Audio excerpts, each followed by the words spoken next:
Good afternoon, ladies and gentlemen. The University of Wyoming is proud to welcome you to an afternoon with Mikhail Gorbachev. This afternoon's conversation will be interpreted simultaneously. You will hear the interpreter's voice as President Gorbachev speaks. At this time, ladies and gentlemen, please welcome UW's 23rd President, Tom Buchanan. It's my pleasure to welcome you this afternoon to the Arena-Auditorium. It's wonderful to see so many folks who've traveled so far to be here for this remarkable event. Let me extend a special welcome to our junior high and high school students. We live in a substantially different world today than when I was your age. In no small part, some of that change we can attribute to today's honored speaker. It's also good to see so many UW and community college students in attendance. And I don't want to forget those of you from neighboring states who've taken the time to join us here today. I want to recognize a couple of other groups. First, our elected officials, members of our congressional delegation, statewide elected officials, and many of our state legislators. Welcome, and thank you for attending.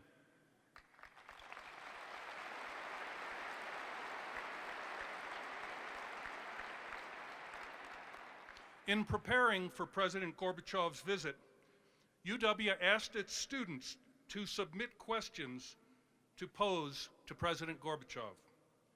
226 students did so. Would the students who submitted questions please stand to be recognized?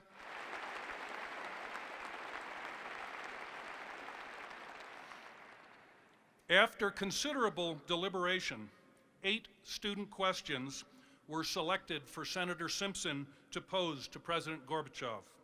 I've read them all, and they're great questions. Thank you very much. And now on to this afternoon's very special event.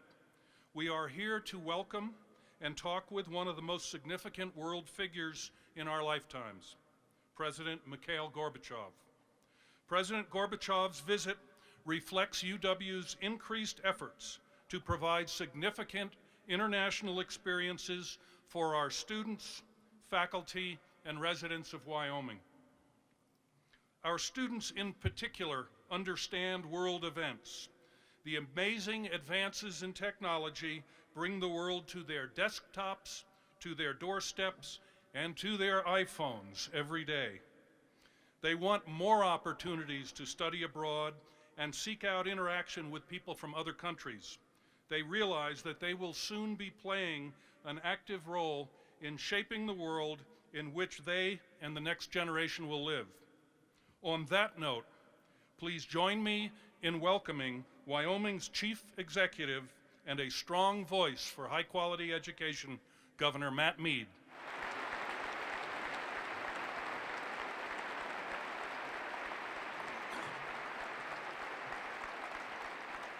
Good afternoon.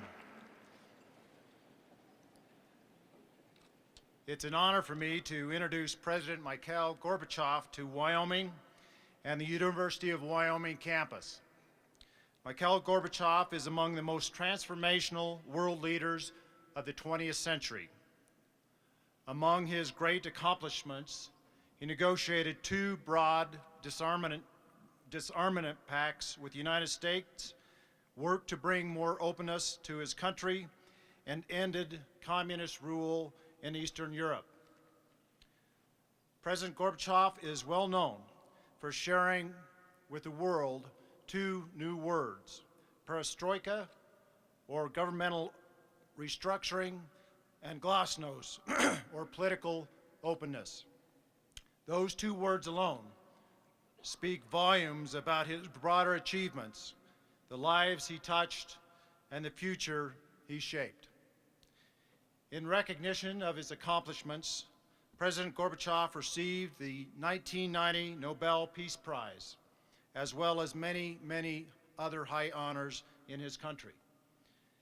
In 1992, Mikhail Gorbachev became president of the Gorbachev Foundation, known as the International Foundation for Socio-Economic and Political Studies. a foundation committed to addressing the challenges of the post-Cold War world through the revision of global priorities. A year later, Gorbachev founded Green Cross International, whose mission is to ensure a just, sustainable, and secure future by cultivating a new sense of global interdependence and shared responsibility in humanity's relationship with nature. Since we are welcoming him to the University of Wyoming, I should note that President Gorbachev graduated from Moscow State University with a law degree. From 1978 to 1985, he served as the Secretary General for the Central Committee of the Communist Party with responsibilities involving agriculture, something that is near and dear to our state of Wyoming. President Gorbachev served as Deputy of the Supreme Soviet from 1970 to 1990. And from 1985 to 1990, he served as the President of the Presidium of the Supreme Soviet of the USSR. It was something for all of us, for the world, to watch the Cold War dismantled. The man you are hearing today played a huge role in that. And here is a Wyoming story. Shortly after Mikhail Gorbachev became president, he agreed to meet with a small group from the United States.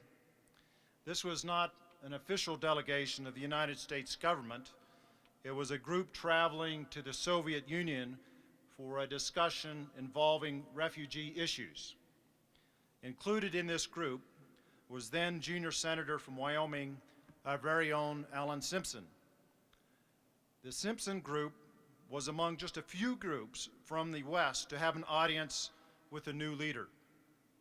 And those of us who know Al Simpson know that it was likely a very lively conversation.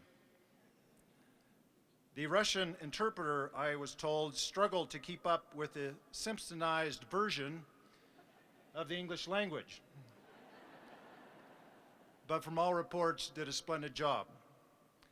At one point, however, Al punctuated his statement with the word "pow," and the interpreter sought and found the best match he could, finding the Russian word for "pow," which was comrade. In that instance, a relationship was established that would span these many decades, a reminder for us all that history begins with human beings and events, both large and small. It's my pleasure to welcome President Gorbachev to the state and the university that has nurtured his friend, Alan Simpson. Ladies and gentlemen, escorted by Senator Alan K. Simpson, please join me in welcoming President Mikhail Gorbachev to Wyoming.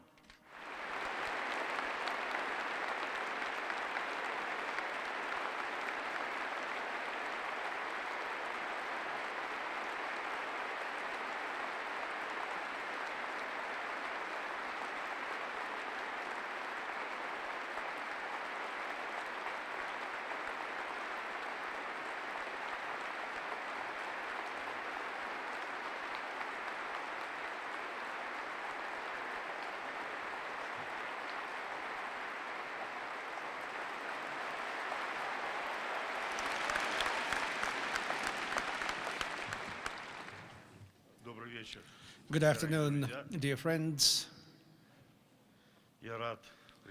I am very happy to extend my greetings to you in this very nice auditorium. It looks like this was built for an opera performance.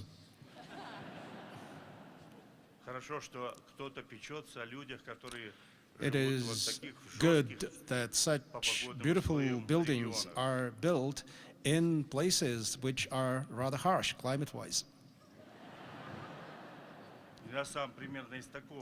I come from more or less a similar region of Russia. And when we were landing, I looked around. That was in Texas, in El Paso, Texas, and I thought, well, the grass looks about the same as in my place, in my region. It's almost like coming home. The subject of my remarks, of my speech here today, is the United States and Russia in the world of the 21st century. Our two countries, during the previous century, had different episodes, but most of those episodes were of cooperation. We were allies during the Second World War, which made it possible to defeat the plague of Nazism. But then, later, for several decades, we were testing each other's strength.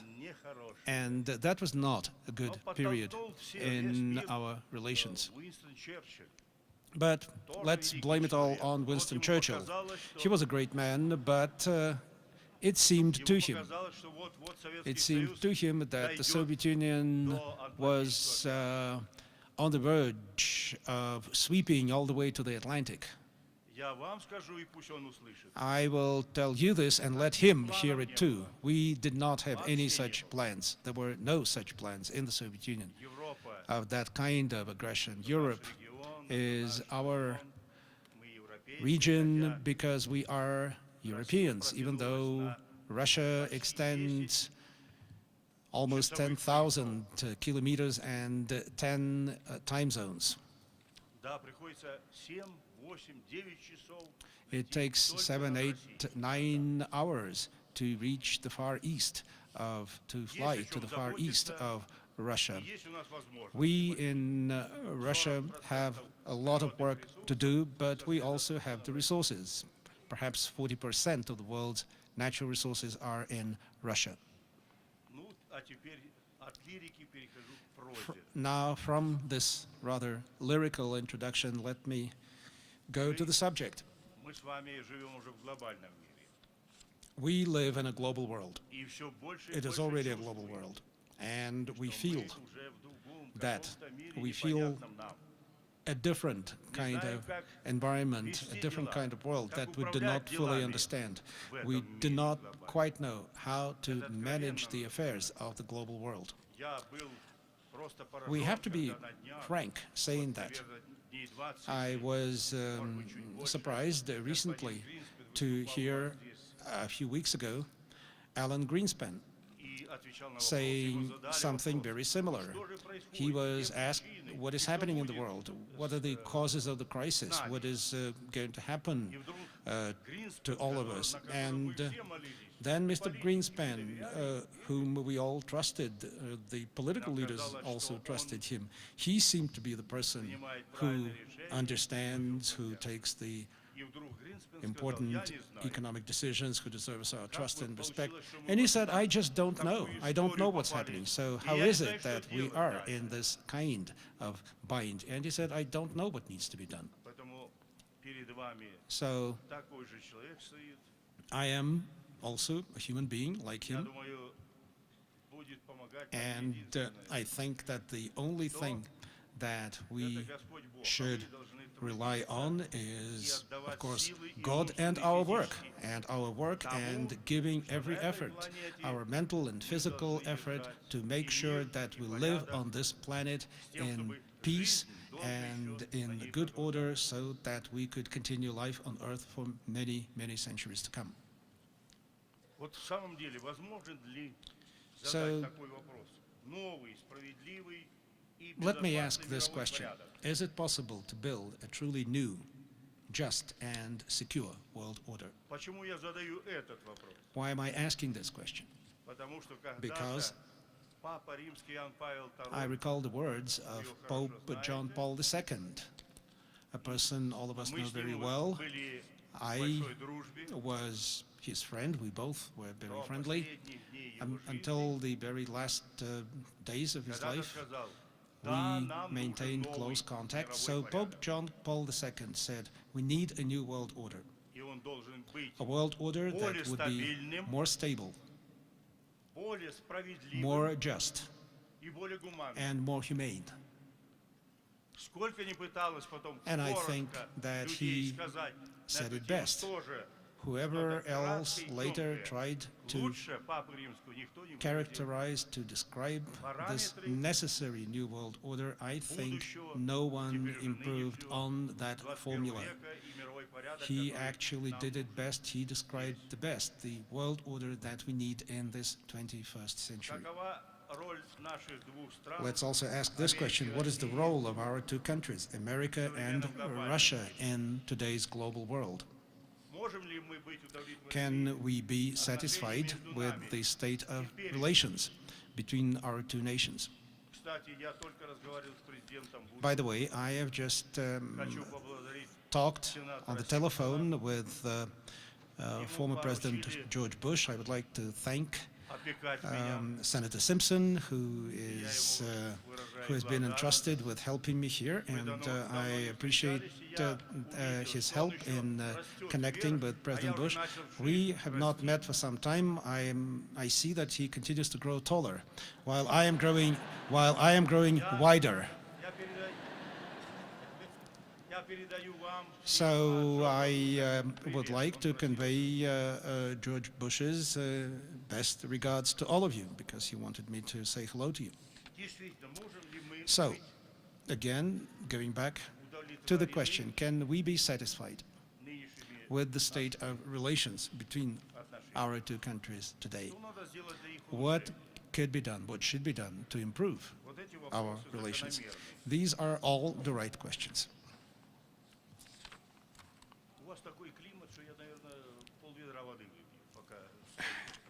You know, here I really need a lot of water. I think I'll drink probably a quarter of a gallon of water before I end my speech.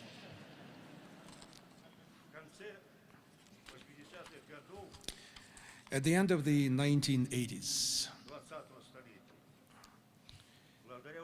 because of the efforts, due to the efforts, primarily of our two countries, the world was able to put an end to the Cold War.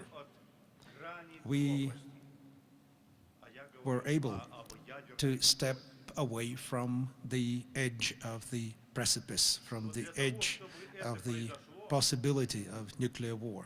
But in order for that to happen, in order to put an end to that confrontation, in order to put an end to the nuclear arms race,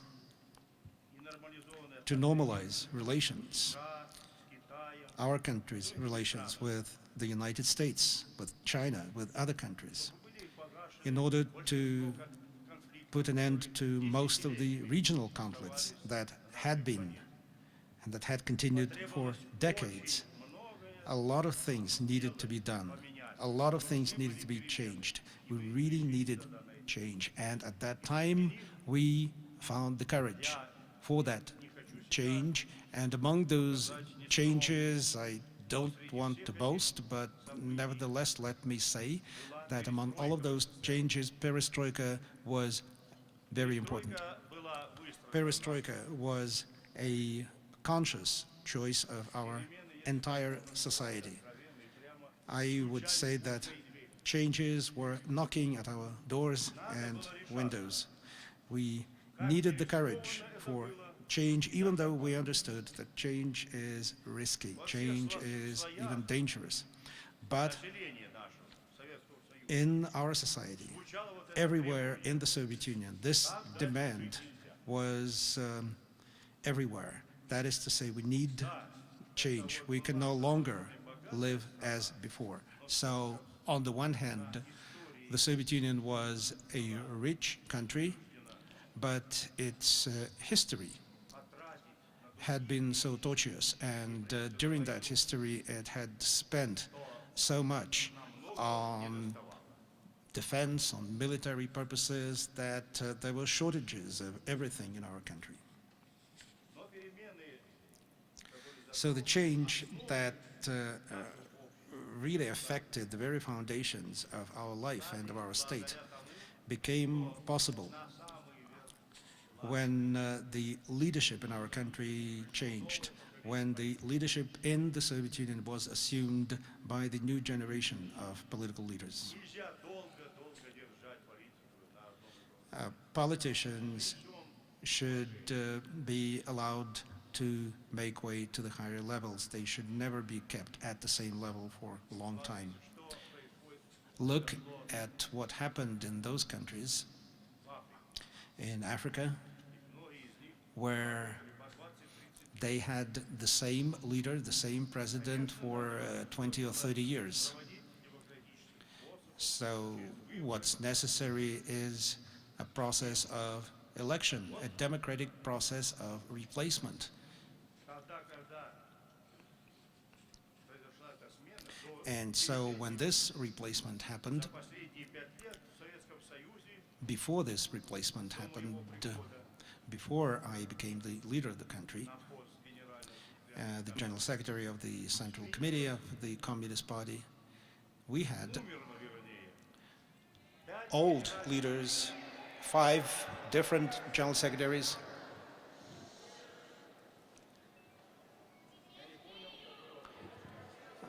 Они говорят, что не могут вас слышать.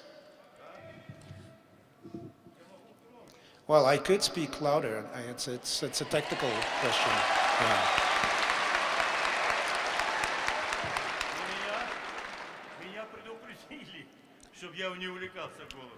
Михаил Сергеевич, имеется в виду, перевод они не слышат. Перевод. Так что вы говорите, как говорили. Okay.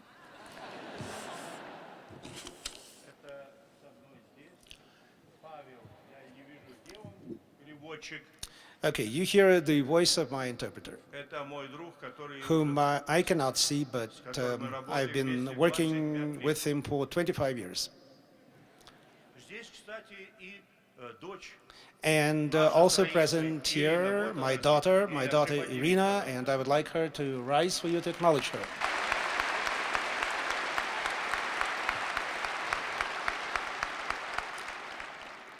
Вы знаете, это уже плохо, когда не доверяют и уже одного не отпускают в поездку. You know, she doesn't trust me to go to travel alone.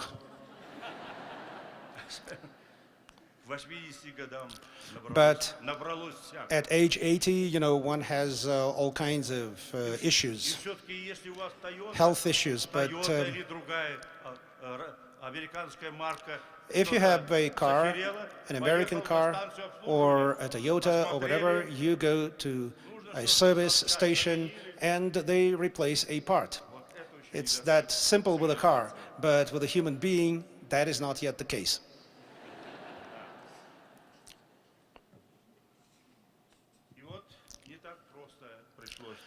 And so again, the changes were not easy. This new leadership had a difficult time. I received important support from one of the veteran leaders, Andrei Gromyko, who for 30 years was Minister of Foreign Affairs, had been Minister of Foreign Affairs of the Soviet Union. And I am grateful to him.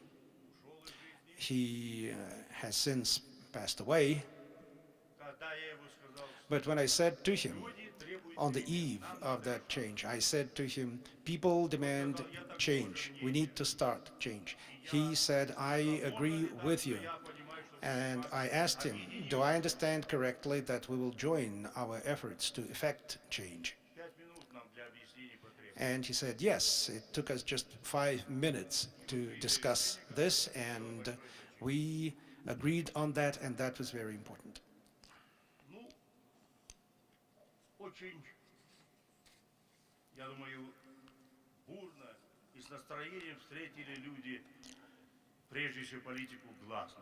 Our people responded politically, particularly enthusiastically, to glasnost.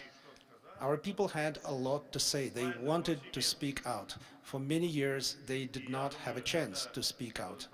And I think it was a very good decision to launch glasnost, because without openness, without involving people in the political process, reforms cannot be successful. Reforms are hopeless.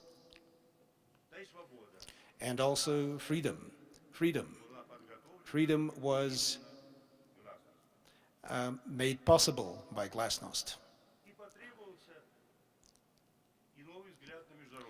we also needed to take a fresh look at international relations. Мы назвали его новым. We called our new policy the New Political Thinking. В его основе This new political thinking was based on the understanding of the interconnectedness and interdependence of the world, приоритет общей the primacy of universal values and interests, even though national interest, corporate interest, other interests continue to be important. The world is too small and too interconnected, and therefore universal interests are of primary importance. There is still a lot of debate about this, a lot of ideological and political debate about this. пришло понимание не только But we developed an understanding, and this was not only our understanding, that in a modern world, no country can assure its security and prosperity alone. кстати, один из And by the way, one of the first persons who said that was President John Kennedy. мне сказали вот здесь I was told that during that election campaign, he also spoke here in Wyoming. выступая в 1963 году So in 1963, speaking at the American University in Washington, в ходе предвыборной during an election campaign, в 1963 году за несколько in 63, several months before he was killed, he said the following. две вещи очень важные. He said two very important things. Когда мы критикуем коммунизм, First, he said, when he criticized communism, let us not demonize the Soviet people. они такие же, как мы, They are just like us. счастливы, They want happiness for their children. и это вызвало And неожиданно бурную реакцию this, by the way, was not группировок, well received by certain people and certain groups, the real powers that be that want to control самое главное, American presidents. But he said something else that was even more important. Those who think что мир that будущего the world of the future Пакс will Американо, be a Pax Americana то вы заблуждаетесь. are making a mistake. Это будет мир Either для всех. we will have a world for all, a peace for all, or there will be no peace at all. Сегодня мы чувствуем And today, куда более I think we значение того, что fully understand the importance of what that young president said at that time, the outstanding president of the United States.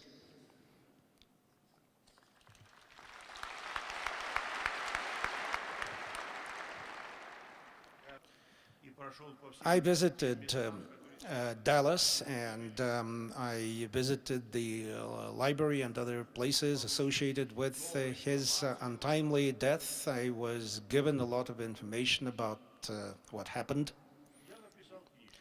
I made an inscription in the guest book, and I wrote there what I indeed think. I'm always very frank. Я знаю, почему его убили. I said I know why he was killed.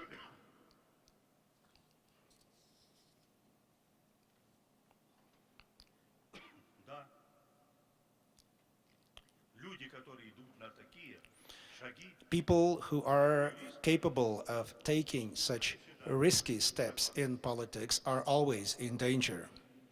я думаю, и у нас, и у вас, And so I think that Джона Кеннеди. let us remember John Kennedy and what he did. Во-первых, это впервые он, He was the first person, together with Nikita Khrushchev, who were able to step back from the nuclear danger when it seemed that a nuclear war was almost inevitable. когда свершилась беда And when на нашей станции в Чернобыле, in Chernobyl there was that disaster, that terrible accident in the Soviet Union, we learned a lot more about the dangers of nuclear weapons, the dangers of nuclear explosions, and let me give you an example.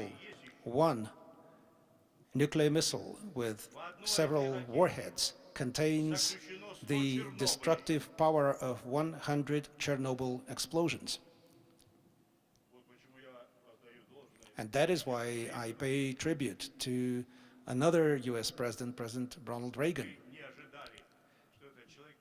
It was really unexpected for us that, we were able to work together with him, with such a man who was so conservative.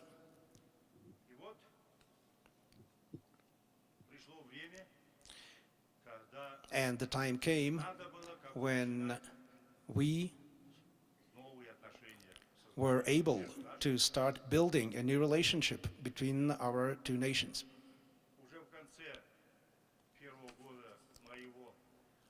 At the end of the first year of my leadership, President Reagan and I met in Geneva. And I would like to tell you about what happened there. First of all, we met at the height, at the peak of the Cold War. I would say literally the entire world was alarmed. The entire world felt that things were moving in a very dangerous direction. However, by that time, for 5 years, there hadn't been a single meeting between the leaders of the Soviet Union and the United States.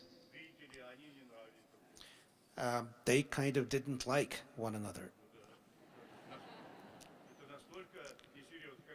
And to me, that's just ridiculous.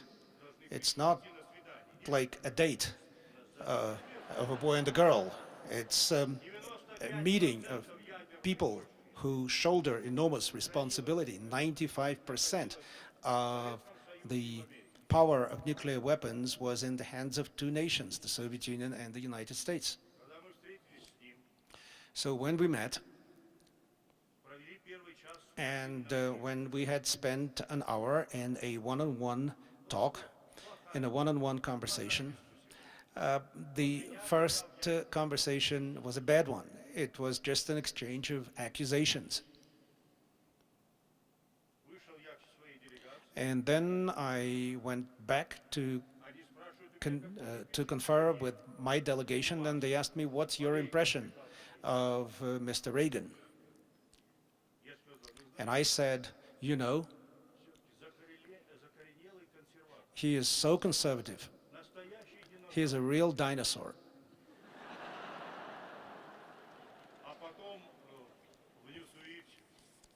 And then a week later, we learned from Newsweek magazine that a similar question was put to the president. President Reagan was asked about me, what's his impression of Gorbachev? And he said, Gorbachev is a die-hard Bolshevik. So that first meeting was an exchange of pleasantries of this kind. But nevertheless, in Geneva, we were able to agree on a very important statement concerning the crucial issue. In that joint statement that we adopted in Geneva, we said, a nuclear war cannot be won, and it must never be fought.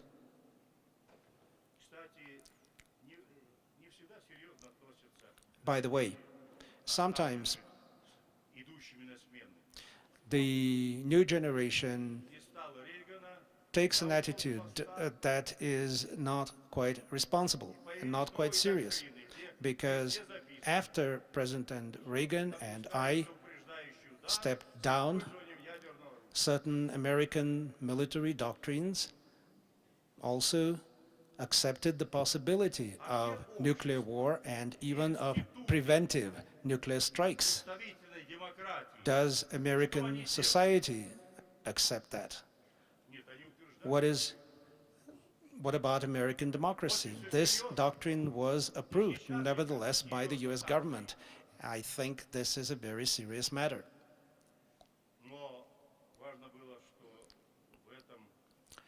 Nevertheless, at that time, we agreed on that statement, which also included another very important point, that our two nations will not seek military superiority over one another.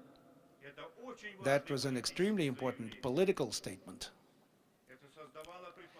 That created the conditions to start a specific process of nuclear disarmament, to take specific steps toward nuclear disarmament. This was followed by the meeting in Reykjavik, where we agreed on just about every issue and were ready to sign that agreement. I, however, I demanded that the treaty or a separate document include a statement that we will only do research of strategic defense in laboratories rather than in outer space. I believed that as we implement the proposal to cut nuclear weapons by 50%, we must not start a new arms race in outer space. We must not start a Star Wars arms race. So at Reykjavik, we were, as a result, not able to sign an agreement. The American delegation announced that the meeting failed. But I, talking to a large group of journalists, said that I believed, rather than a failure, this was a breakthrough. I said we had agreed on almost everything. We looked beyond the horizon, and I was right, because a year later we already agreed on the treaty to reduce nuclear weapons, and that was followed by another nuclear arms reduction treaty. I believe that that is the most important achievement of myself and President Reagan.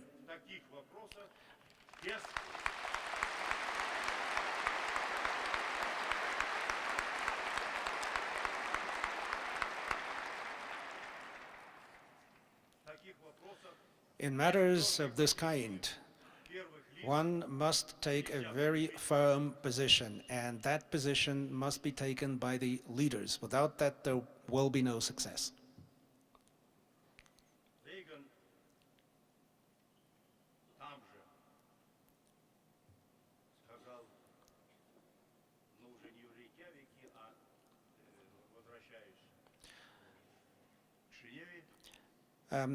Let me also recall something else that President Reagan said in Geneva.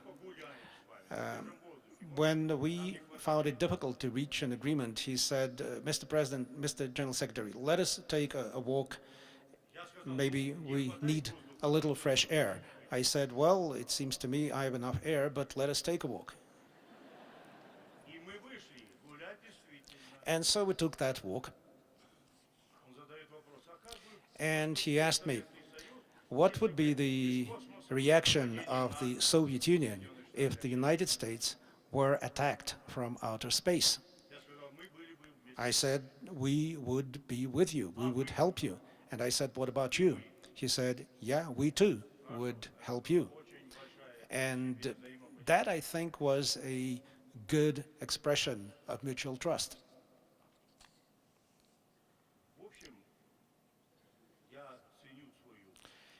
And that is why I value what we did together with President Reagan and also with President Bush, with whom I just had a phone conversation. Those are people with whom important agreements on really crucial issues became possible. And it was through those joint efforts that we changed the nature of relations between our two countries. I remember I was visiting Washington, and President Reagan at the White House started to lecture me on certain things.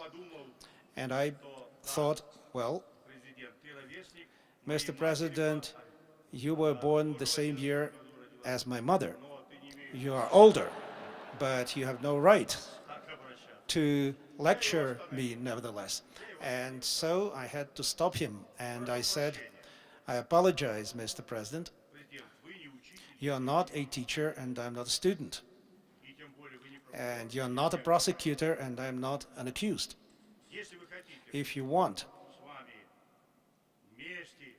us to work together to bring new horizons in our cooperation, I can guarantee that you will find in me an ally and a partner. But if you don't want to work together in this way, we could just end our conversation because it would be totally empty. I think the president looked maybe not confused, but he looked a little abashed. And he said, no, perhaps I expressed myself awkwardly, or maybe it was the translation. But nevertheless, we continued to that discussion, and an hour later he said, let us go on a first name basis. You can call me Ron and I'll call you Michael. And I thought, well, if we cannot yet agree on the big issues, let us at least do this. And that proved to be very helpful. He was a person with whom we sometimes had long and boring discussions, but we found solutions, and therefore I paid tribute to him.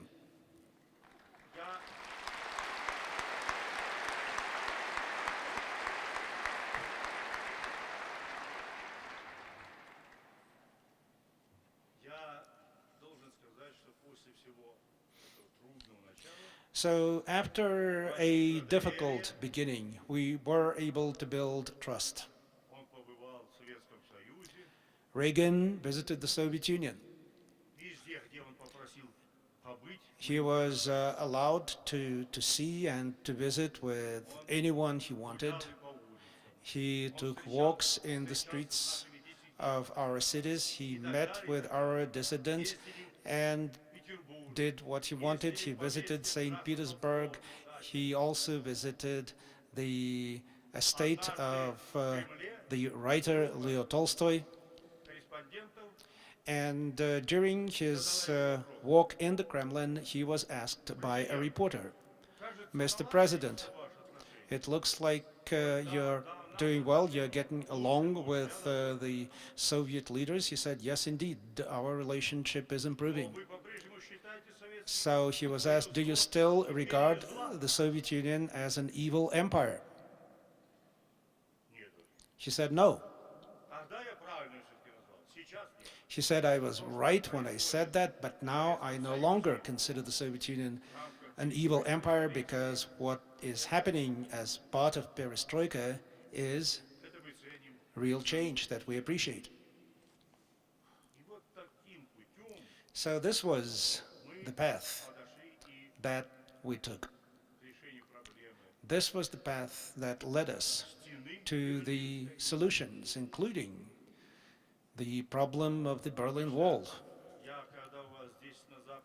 When I visited the West Coast,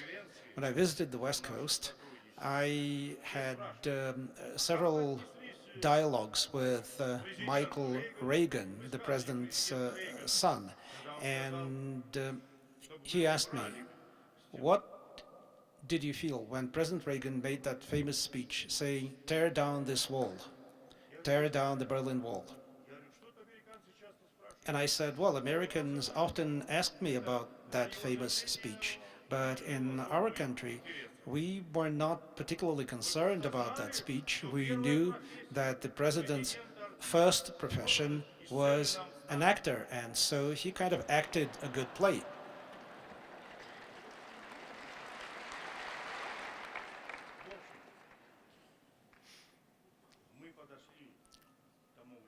So we came to a point when we had mutual trust, and with President Bush, we continued to work successfully, В то время приходилось выяснять even though we sometimes и подбрасывать друг другу вопросы. had to explain things and to ask difficult questions. Иначе не может быть за And that is quite natural, because when you have countries like ours, when you lead countries like ours, there are always issues. столкновения. And there are sometimes clashes. Когда Буш праздновал 80-летие свое, When President Bush was celebrating his 80th birthday, he invited me to take a parachute jump together. я ему откровенно сказал, я не пойму, And I said to him very frankly, George, what do you have in mind? Do you want to get rid of Gorbachev? тебе нужен полегче партнер. Do you want to deal with someone else? But anyway, it was a joke, of course. Вот все это предшествовало. И мы пришли в 21 век So большим, the 21st century in which we are living was preceded by all of these events. больше, не менее оставалось еще. And of course, there had been important achievements, but there were and there are still a lot of problems that need to be addressed. И надо прямо сказать, что которые возможности, которые And let me be very frank with you.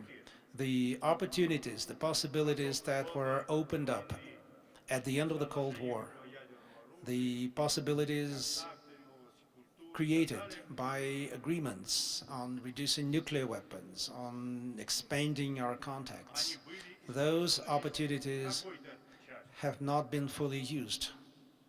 многое осталось A lot использовано. of opportunities have not been seized. Всегда спрашивают, And people often ask, какова причина? what is the reason? Я думал и сейчас к вам, когда шел. And I've been thinking about this. Я ничего не нахожу другого. And I think that there is one reason, and I've mentioned this reason. Главная причина The main reason for this is that в искаженном представлении, there is a wrong perception of the end of the Cold War. Why did the Cold War end? как раз произошел распад Советского Союза. After the end of the Cold War, the Soviet Union broke up. Внутренними причинами. The breakup of the Soviet Union was caused by domestic, internal reasons. Многими назад, But many people in the West, в том числе и в Соединенных Штатах, including in the United States, был встречен с ликованием. welcomed the breakup with enormous enthusiasm. Окончание холодной войны The end of the Cold War, which was a victory for both sides, a victory for the world, было объявлено победой. was seen and declared a victory for the West. Запад, между прочим, страшно любит хвалиться. And I think that the West likes to boast, to praise itself. Неизлечимая болезнь. It's like a disease, I think. Надо констатировать, что мы знаем и видим. We know that this disease is Если в стране real. президент не провел ни одной войны, It looks like every president и по-своему must have a war, must have a shooting war. Then otherwise he would be considered a weak president.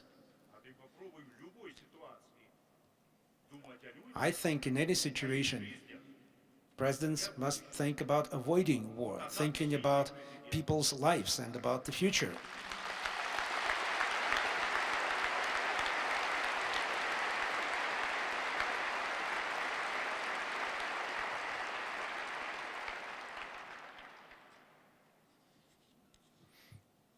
ну вот я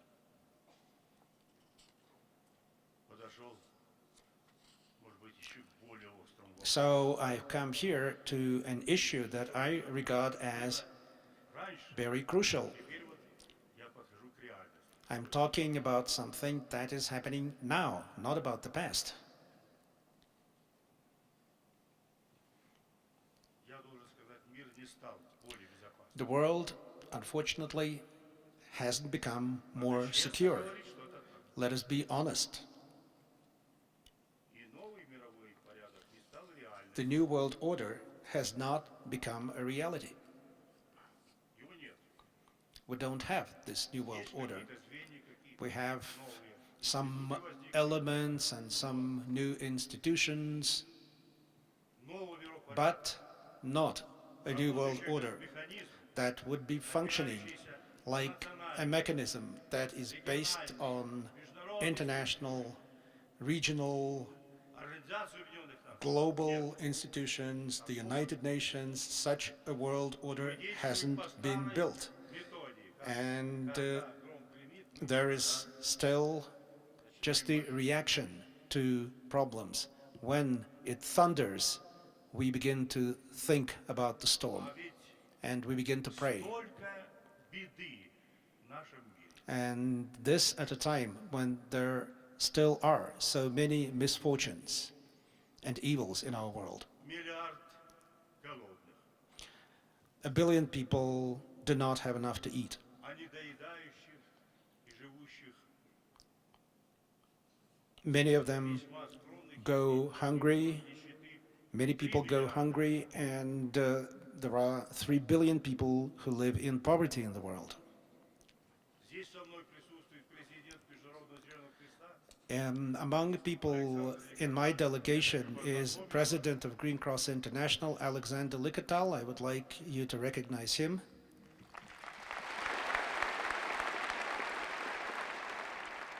Мы с ним работаем уже We've been working together with him on the environment for 15 or 16 years now, у нас 2 миллиарда населения and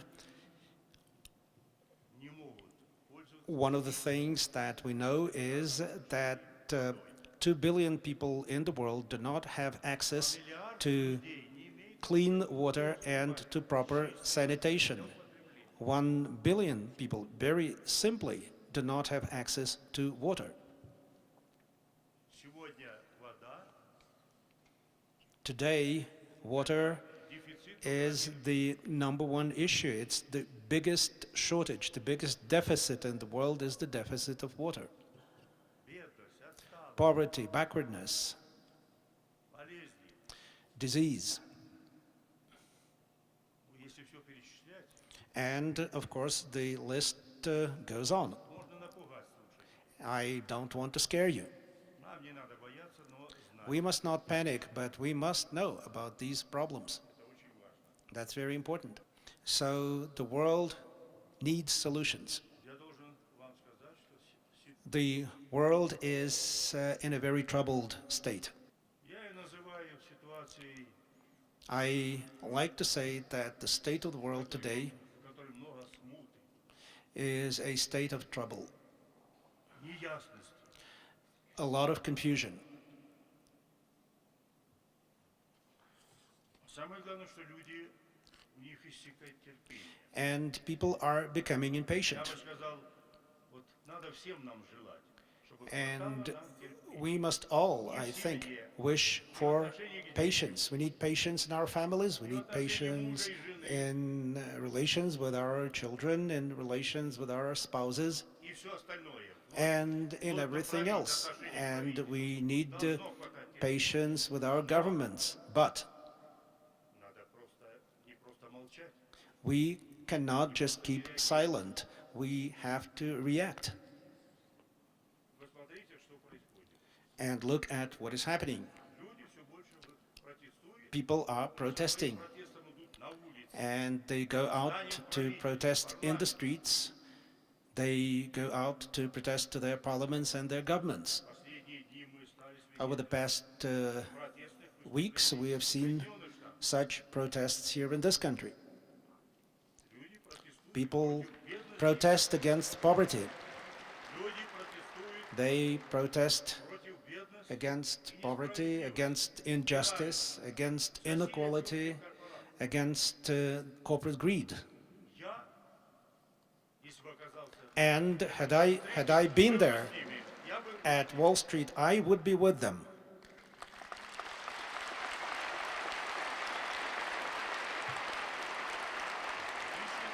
ничего не хочу сказать плохого. I know American people very well. I like Americans. I once joked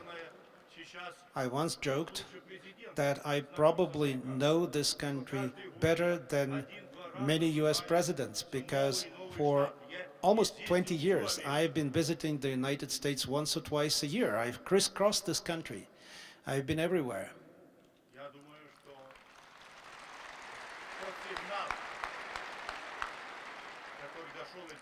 And I think that this is a message that we have heard in these days.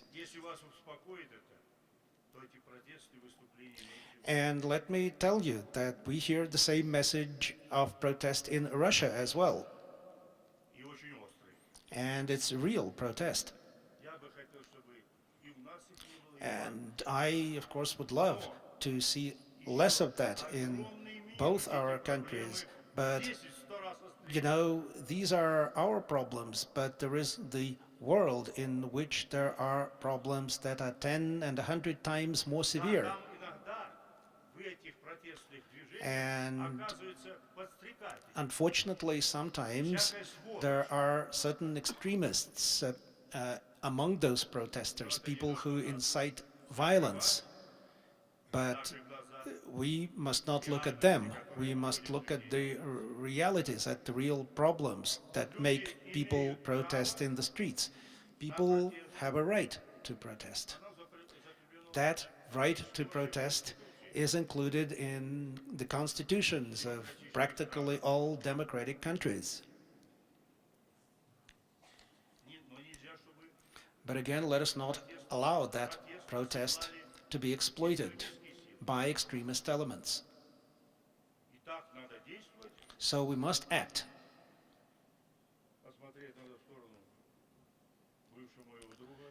I'm looking here at the former senator and my old friend. Even though he's a former senator, he is still my friend. We have known each other for many years.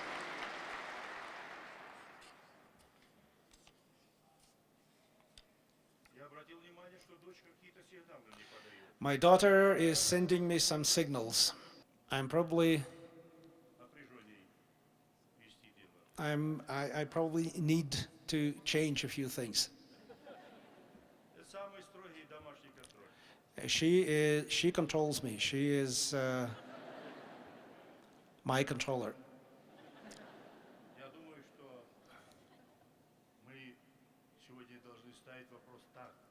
So I think that today I want to tell you one very important thing. There are people who say that politics is a dirty business, that politicians are just minding their own business. I disagree with that. I disagree with this. There is a lot of dirt around, anywhere. But during the years of perestroika, when we started to bring together politics and morality, when we started to be candid and frank with our society, discussing everything with the people felt that things are different. And today, there is a lot of discontent. Many people are unhappy. And some are saying, well, what about those elections? We know in advance the result of those elections. No one will take our real opinion into account. But I say to the Russian people, go and vote. And above all, making sure that you do not vote for those who in our parliament do not care about these democratic institutions.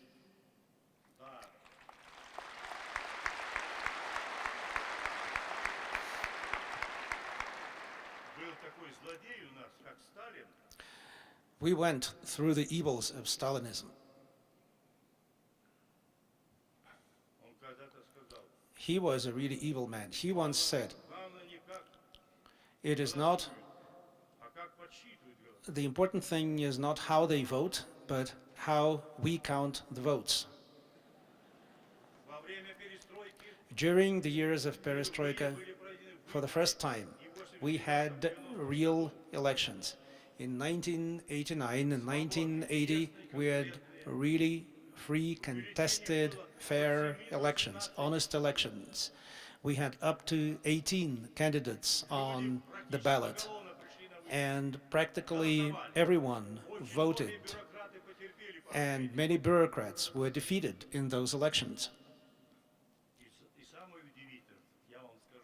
And the most amazing thing was this: sometimes people just criticize communists.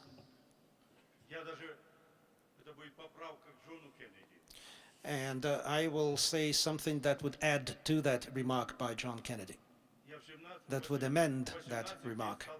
I became a communist when I was 18 years old. I became a party member, and I went through a great deal in my political career, and my conclusion was to fight Stalinism.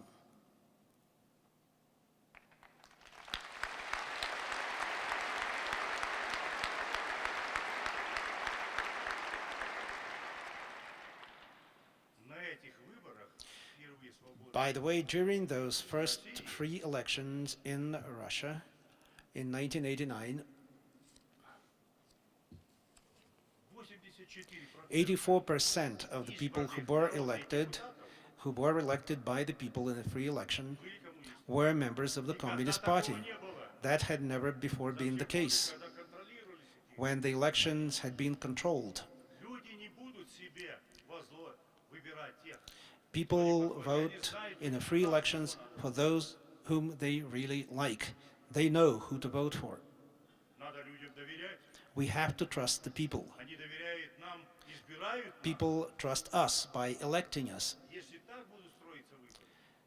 If elections are done in this way, I'm sure that a new generation will enter politics, that the new generation will carry the torch of politics and will replace the previous generation. Yesterday,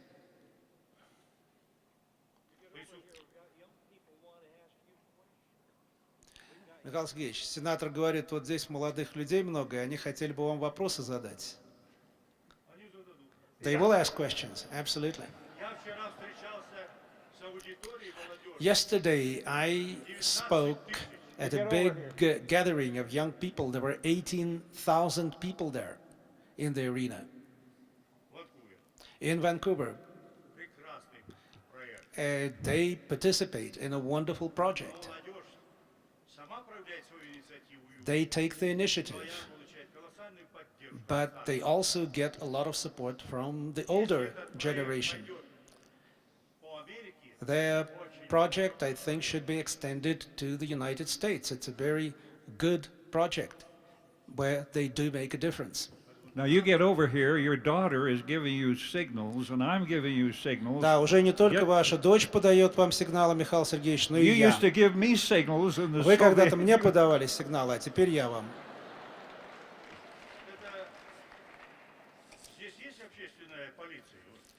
Is there a police here?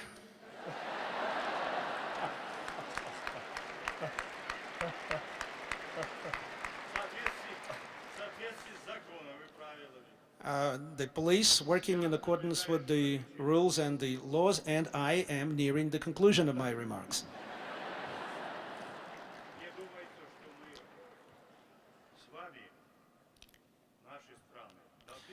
So I believe that our two nations should show an example of democracy. Russia is moving along a path of democracy, but we are just in transition to democracy, and we are probably just halfway down the road of democracy, and we are just creating strong democratic institutions. Democracy doesn't make things easy, but The same person, Winston Churchill, said, democracy may be a bad form of government, but all the others are a lot worse. I agree with him. He is right. So let us work together and let us be, and let us work together and let us work together in democracy. У нас, например,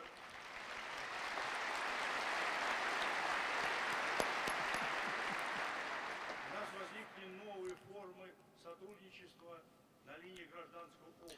We have developed new forms of partnership and cooperation with certain European countries, people-to-people cooperation. We have excellent forms of such cooperation, such partnership with Germany and some other countries.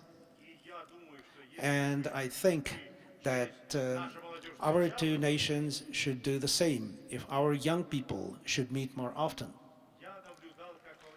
I saw that during perestroika. Приехала большая группа людей. I learned that a large group of Americans came to the Soviet Union and they took a trip down the river Volga На третий день они уже стали друзьями. with Russians, and on the third day of their trip they became fast friends with the Russians and they agreed on many things. Я сказал тогда, And it was then that I said to President Reagan, слушайте, нам надо у них учиться. Mr. President, we should learn from them how to build relations. Иначе они таких руководителей, как вы с вами, которые If we don't learn from them, if we don't get along, if we cannot agree on partnership and cooperation, people will just kick us out. Но это же был закаленный человек, But of course, President Reagan was всем этим опытом someone who had been born and raised at a different time. Something similar to this guy who wants Gorbachev to finish. думаю, что нам So I think that we need to work together, the United States of America and Russia can do a lot together. американцы приезжали в Россию When Americans came to Russia на 2/3 жили. at a difficult time in the 90s, when many Russians were poor, and with all those groups of Americans coming to Russia and applauding Yeltsin and applauding what was happening in our country, at that time our people said, well, is this what America wants? Does America want Russia to be poor, to be in bad shape? Эйфория This euphoria быстро сменилась. for America then was replaced by a different feeling. Сейчас она восстановилась. Now I think, again, the attitude toward America is improving. There is a lot of interest Я думаю, что in America, about America in our country. So let us work together, let us go forward together. я зародил какое-то желание. And I hope that I have interested you in these things.